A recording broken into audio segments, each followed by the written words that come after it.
Welcome, everybody. Welcome to Ask a Puppy Trainer Show, episode 228.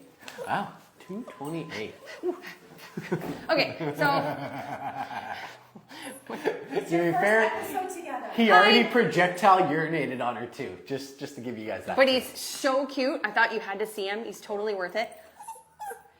Okay, we're going to have to make sure he comes back in, like... Did he just pee again? He comes back in a few... He only pees if you touch him. I am touching him. In a few weeks. And we'll see his demeanor change. Ow, that was my hair. Okay. I was trying to get on Instagram, but it's not working. All right. Hi, welcome back. Happy New Year and stuff. We're super organized, as you can tell. We're coming back from vacation. We're about as organized as we could be. We're veterans at this. Whoa, where are you going, Ryder? Hey, shh. Let's see if this is even possible. Shh. I know it is because we did his last night and we worked on this. Just breathe with me. It's like regulating my 2-year-old. Just breathe with me. Breathe in. Blow out the candle, Ryder. Yeah, it's not working. Oh, there we go. Paw on my shoulder. I know. He's self-regulating. Yes. We're in this together, Ryder. We're in this together. Okay, I'm gonna hand him off, but I mean... Why'd you aim it at me? Look at the cuteness. You gotta go to Instagram too. Oh, I'm sorry, Instagram. They want to see him too. Oh, there you go. Yay. We are gonna have him. We're gonna have him back. 2 weeks. In like 2 to 3 weeks. He'll be huge, but we'll still do it. I don't know if he'll be huge. I don't even know what he is. And yeah, man, can you like talk or lead a little bit? I'm a little... I gotta be honest, I was kind of just letting you like get back into it. No, well then... All right, guys, welcome. We got a question from GBs. What? I already said that episode. You really are out of it. Oh, this is like a swap. I'm like sweaty. It's usually freezing in here and I'm dying. Usually I'm sweaty and cold at the same time. What is going on? I've just been in menopause this whole time. All right, GBs. That would really make sense with all like your mood issues. That would make sense. You call me bipolar? No, you're... No, I wouldn't call you that. Premenopausal. Okay. Men can Good morning, good afternoon, welcome. We're going to get to training now. From GBs. And I see you. I literally paused to see if she would say something again. See you. That was crazy. I see you on Instagram. It's because you know me so well. And so I'm going to answer you after we do something to get us into a groove. And then No, I'm literally going to answer her question right now. This is her question. GBs, page 1. Two Papillon Chihuahua mixes not confirmed, 5 months old. Train and crate separately. One has really bad separation anxiety. Oh, no. How do I fix this? We usually try to ignore. Final part is how do we stop rough play on command? So, is the ignoring working? yeah, it has really bad separation anxiety. I'll be honest, the ignoring method is a method that does tend to work with a lot of separate. You want to slide forward? I need to put my feet up here. Thank you. I'm all set, guys. I'm ready. Go ahead. The ignoring method does really work sometimes. It really just depends on how bad the separation anxiety is. I have probably 4 dogs right now that have started the program in the last week or 2 that are still kind of doing their like whining for a little bit, barking for a little bit, and then quieting down and sleeping for a little bit. It's something that they have to naturally kind of like develop. However, some dogs have severe separation anxiety and that isn't going to help them. It's just not going to be enough. You have to actually train them how to go in their crate, come out of it. You have to give stronger boundaries when they're out of the crate. It won't work if they have separation anxiety. If they're in the crate for an hour and a half, they come out and they get an hour and a half of freedom to just walk around, do whatever they want. You gotta have them on a leash. You gotta do some training with them. I want you to think of their brain like it's got 3 check boxes that you have to hit. Some type of work, some type of play, and some type of like outdoor exercise, whether it's enrichment sniffing for a few minutes and then being able to recall them back to you. But you got to develop something that allows them to get tired mentally and physically. And then here's my big one that I like to practice. I do existence outside of the crate. So I don't just put a dog in the crate after I'm done training. I teach them how to settle on a dog bed or in a playpen, probably a dog bed if it's an older dog, 5 months dog bed. And I teach place command. And I get freaking good at place command. I can send my dog to place from 5 feet away because I've done come place 400 times over 2 weeks. I'm exaggerating a little bit. I mean, not really, actually. Well, not for you. Yeah, maybe not for me. You're a trainer, so I'm cut that in half. Cut Yeah. that in half for you. Yeah. Just do like 398. You'll be good with that. Fine. But really though, it's more than just what happens in the crate. She has a saying, nothing lives in a vacuum. This is your vacuum. So And it's my saying that I came up with by myself. Nobody else had that before me. She just wanted you guys to know that. I'm just kidding. She wanted you to know that. So kidding. You're on a bottom one today. You made me even lose my train You're of being thought. so useful. I thought I would Thanks, put a Emily. wrench in it. Thanks. You got to do more than just crate. So I'm doing 10 repetitions going in, crate for food, and I'm not giving food on the break of them coming out, because coming out is the reward. And I'm doing that every time. When they're coming out of crate to go potty, I take them out for a potty, I come back to my crate room, and I put them in and bring them out 10 times, and then I give them their 30 minutes to an hour and a half of like activity time. You notice I didn't say free time. We've changed that lingo a little bit, because it's not ever really free time. Puppies don't get free time. Their brains don't know how to handle it. Training is not a routine. It's a lifestyle. You have 6 to 8 months of a training lifestyle that you're developing. So when your puppy's biting at your hands when you're trying to do food work, switch to a toy for 5-10 minutes, enrich the brain through play. When they start slowing down, get rid of the toy, go back to food. You guys can play around with what you're doing in order to get a greater response from your dog. Put that leash on them. If they're running away from you while you're doing come, it ain't working. You need a leash to get leverage. So there's a lot. Like there's a lot here. Jeebies. I like jeebies. That's so cute. Yeah, I know. I like it too. Jeebies. Okay. I don't know. It makes me happy. Why was it? Makes me happy. Heebie-jeebies? Yeah, like it's from the heebie-jeebies. Which is like, oh, Is it heebie-jeebies bad though? I like it. I'm going to name my next dog Jeebies. That would be great for your next service dog to be like walking around going, Jeebies, heel, Jeebies, come. Oh my God. Jeebies, alert to this. Okay. Anyway, so I think he stuck to the practical. I was kind of collecting myself the first few minutes. You didn't talk about emotion yet, right? I haven't spoken on emotion or love or any holding and stuff. I'm going to let you do that one. Okay, first of all, he told you like the practical stuff, and that's good. The training, like you need to do that. You need to be doing thresholds. You need to be doing training and a better schedule and all that stuff. Even if you got a good schedule, you got a dog who's struggling. They need even more of a schedule than the average puppy. You got 2 puppies. That's your first problem. But there's nothing you can do about that. I'm not like trying to shame you or anything. It's just they tend to feed off of each other. So even if the separation anxiety dog is doing good and the other dog is near them, and you let them out to potty, it's like the other dog is getting amped. And honestly, I would do some hardcore separation. I would, even if you don't have littermate syndrome.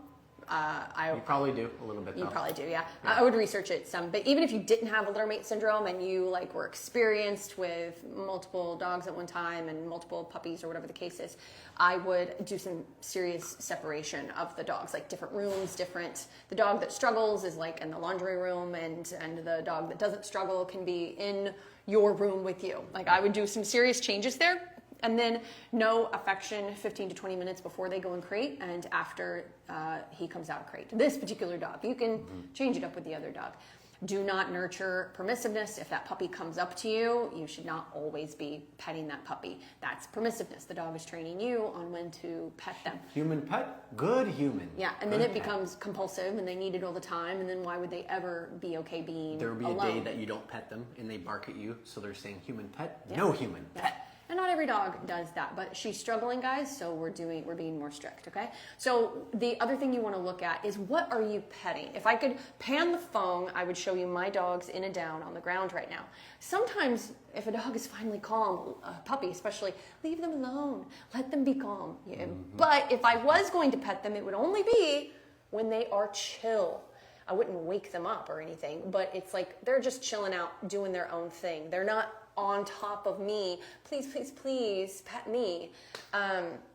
You get what you pet, and that's not 100% of the time, but in general, it's a good rule to live by.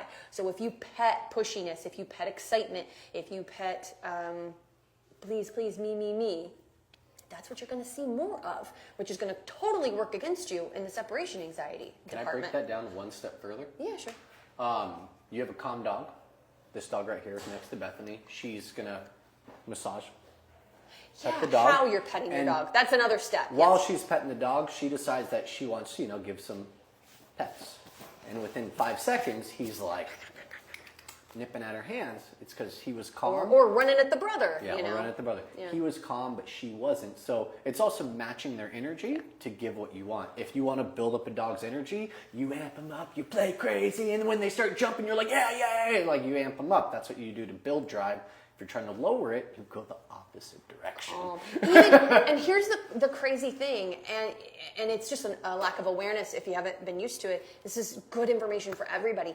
Every time, well, I can honestly say 90% of the time when I work with owners on how to pet their dog, you want your dog to melt into pets the vast majority of the time, not be overstimulated and aroused by pets. So stay away from the head and the face of puppies and the ears to begin with. Start with the chest and the body and give slow massage, or you can do scratchies. But when they do scratchies, they're like this. When they're massaging, they're like this. And the dog is still like, ugh, that's not relaxing. I mean, you've got to go slow. It's like going and getting a massage, you know, it really is.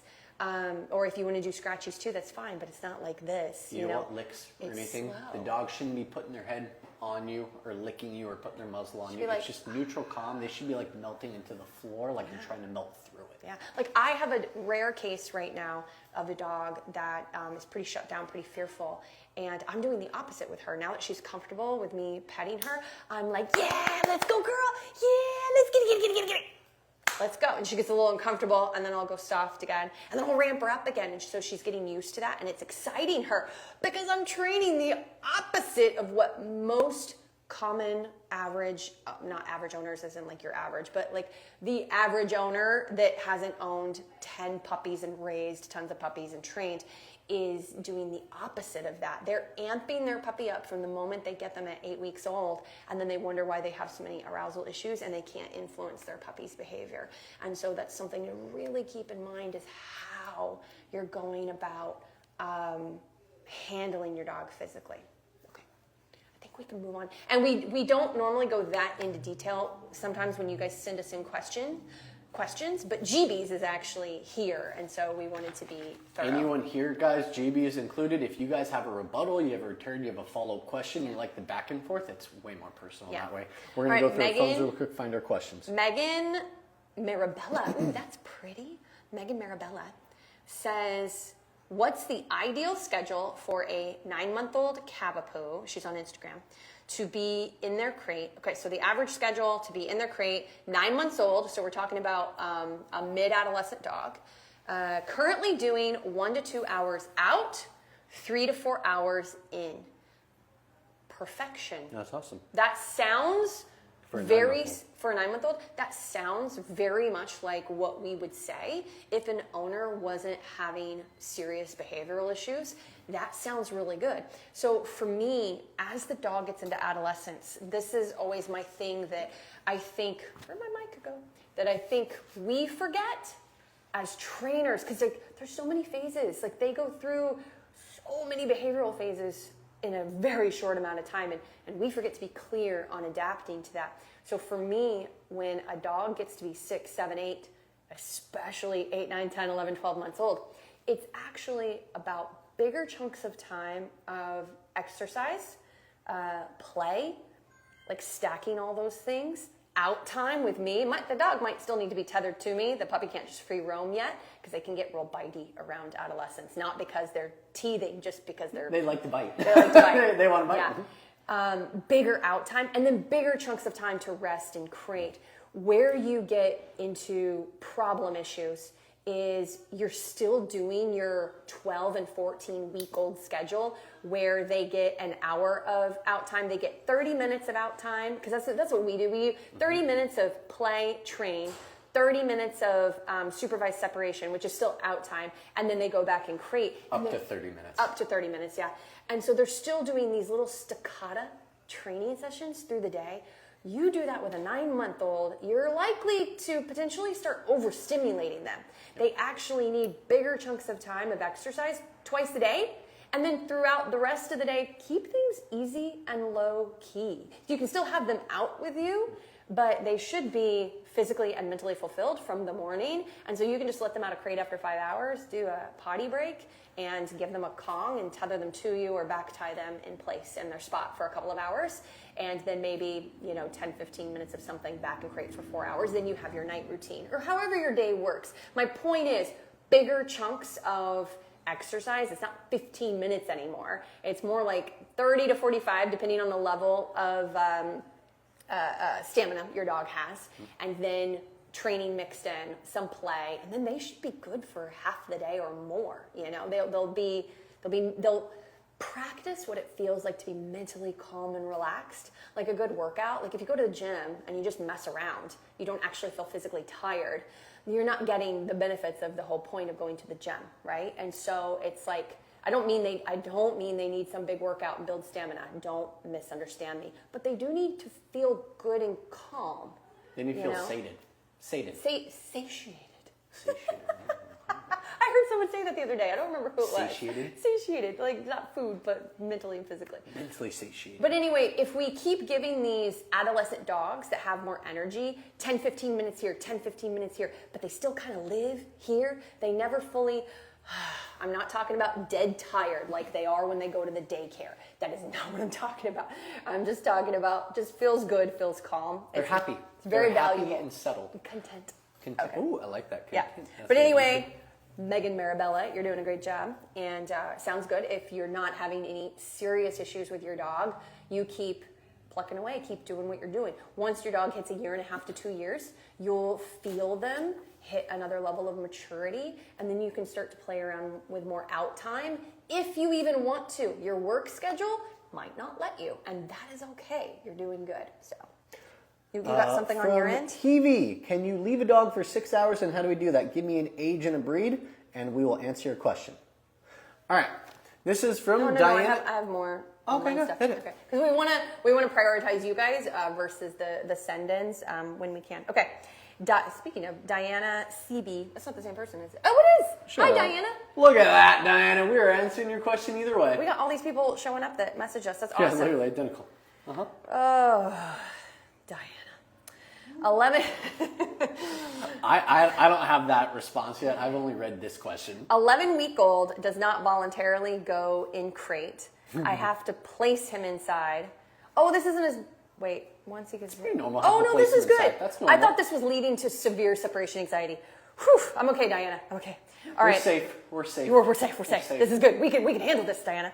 11-week-old doesn't want to go inside. I tried treats. He grabs them and runs out. I love it. You got a smart dog. I was like, that's either a Papillon or some kind of doodle. Oh my gosh. But once in crate, he'll nap and sleep through the night. Whew, is that okay?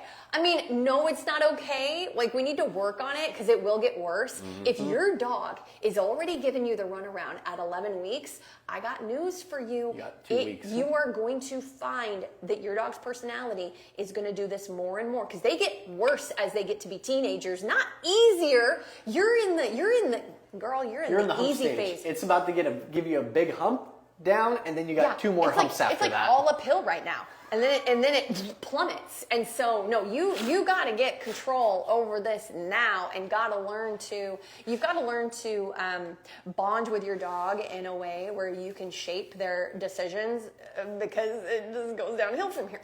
All right. So what I would suggest is, always having a leash on this little sneaker pup. Mm-hmm. And that's not just your pup. We always say that with all the puppies. Every advice we've given up to this point, it's been on leash. Yeah, because you cannot be in a position to start chasing your dog around the house. I mean, I even find that out with my daughter Evie, who is a toddler. I mean, she just starts laughing and running away from me more.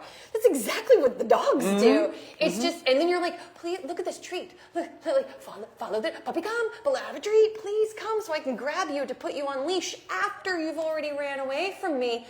You're done. You're cooked. Because the game is already fun. You're cooked. It's already been had. Yeah, the leash comes on before the dog even comes out of crate.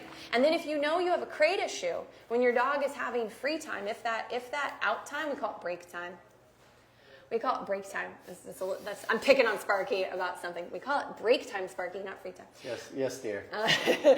Work, dear.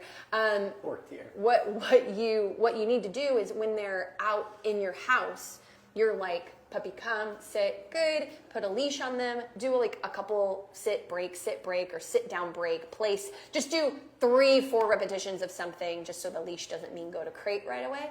And then you use the leash to get your dog to go to crate. Now, that way you go in, they come out, they go in, they come out, they go in, they come out. Do not put your dog away without doing at least 5 repetitions, okay? And then the second thing is find 10 minutes random in the day where you do crate patterning, we call it house patterning, where you do house patterning that doesn't involve them having to stay in there. You're just training house, sit, good, food, come. Use that crate door for when he tries to bolt out after getting the treat from you. Yeah, I was gonna see if you wanted to take it from there. Yeah, I did. Yeah, I could feel when he's like, ugh, I'm like, okay. I lean back and cross the hands. You know me. I was so like, he well. wanted to interrupt me so bad, and he didn't do it. Well done. better. Is that a New Year's resolution? We don't interrupt each other anymore. No, my wife punches me when I do now. Oh, so that's what I'll do, and it's this bad shoulder. You already got it. You already hit it. I did hit it last year. Okay, go ahead. It was accidental.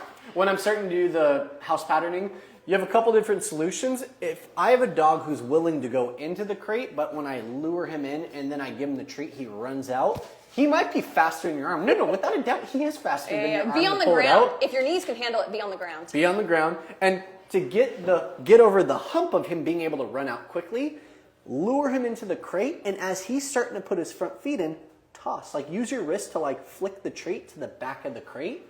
Once he goes in, you're already pulling out your arm. I don't want you to slam the crate door because that will kind of create a negative response to it. It's me just casually closing it, waiting a couple seconds. When he turns around to get out, I'm going to pause. I want to open it a few inches, wait him out, and he's eventually going to kind of inch towards the crate. Shut it. No, it's neutral, firm. Shut it. And this phrase, no, that's not angry.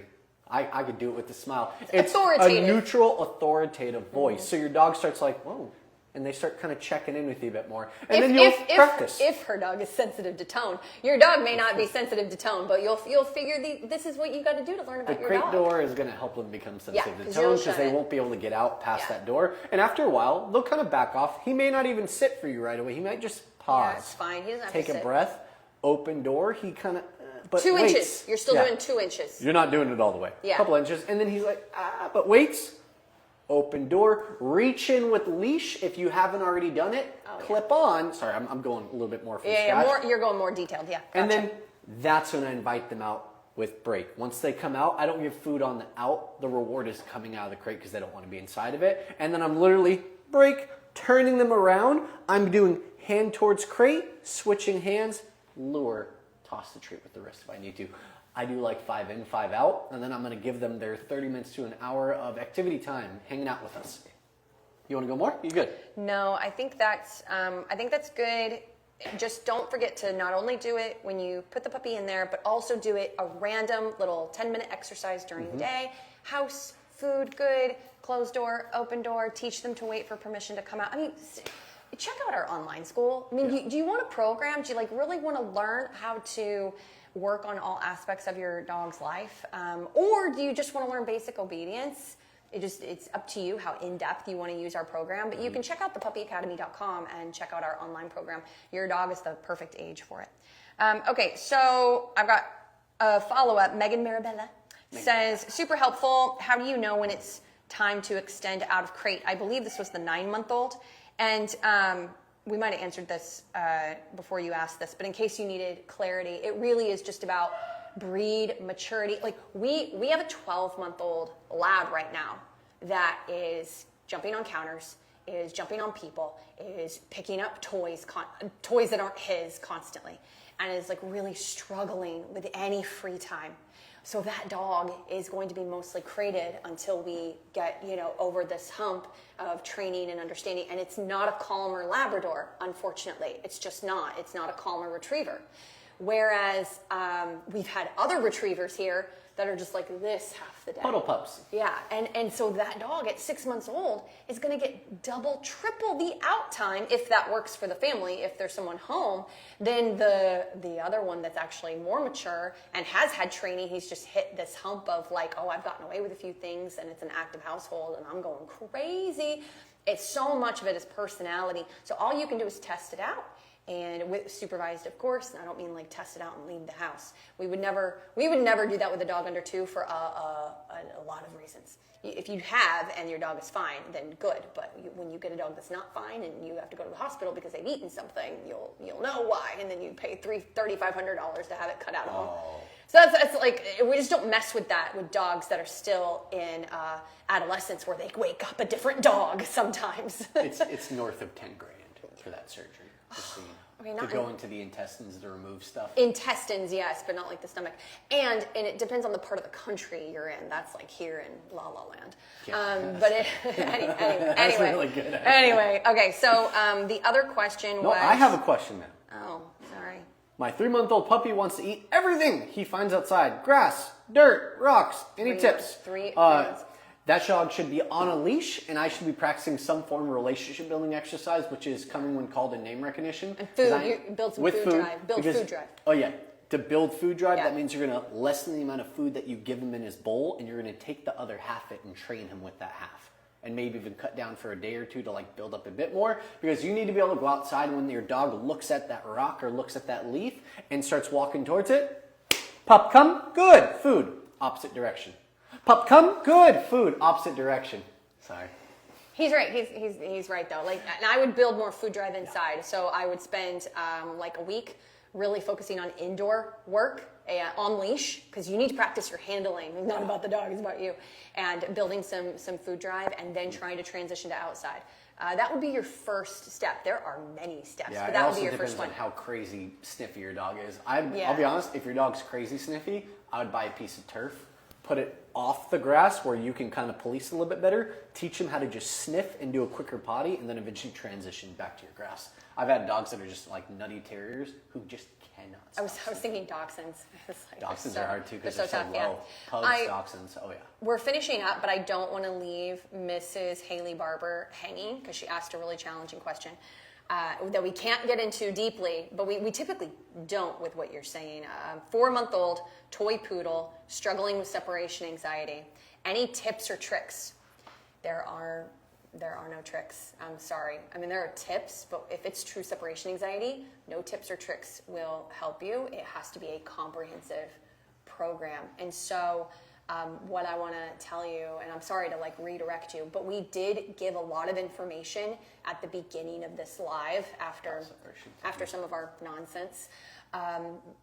So this will get reposted on Instagram. You're on Instagram? Yeah, on Instagram. And the first 15 minutes will get reposted. That should be, I think we ended her question at 1:15. That's how long we took. Yeah. And so that first 15 minutes is going to be some of our nonsense, and talking about some separation anxiety stuff. And so this will get reposted. Please check out for that. If you want to watch the full 30 minutes to get this as well, that'll be on YouTube. I think on Monday. Okay, so there's that aspect of it. And then you mentioned, currently using Heartbeat Puppy and one of my shirts in the crate. The thing is, I would do that too. That's some of in our online school, which you can check out at thepuppyacademy.com. In our online school, that is some of the things that we suggest, but it's just like a starter. It doesn't actually fix the issue. It can just kind of help you a little bit to get a little bit of an edge with all the other stuff. And so what I just wanted to tell you is that typically what you're doing typically works best with the 8 to 12 weeks, and you're kind of really getting into some age where it's becoming habit. And toy poodle, dang, That's tough. Poodle, they get carried a lot, they get held a lot. Poodle, Maltese, miniature dachshunds. These are Italian greyhounds. These are breeds that are prone genetically to separation anxiety. And so you're working against that. And so it's just, there's not a tip or trick. Unfortunately, you probably need a more comprehensive program. So I just didn't want to leave you hanging. I hope that gives you some ideas and you'll catch that replay. So, we're supposed to read this. I just got this in. Fresh off the press. Yes, fresh off the press. Carly Edwards says, before we go, hi, I've been watching all of your videos and listening to the podcasts, which is like a replay of all of our content. Thank you so much for sharing your insight on puppy training. It's been so helpful. Guys, podcasts are so awesome because you get more context. Like if you want to learn about something, you need to dive in, not just these 60-second clips on Instagram and TikTok on how to be better with your dog. No, you got to live in it. You got to get the context. You need 16 minutes.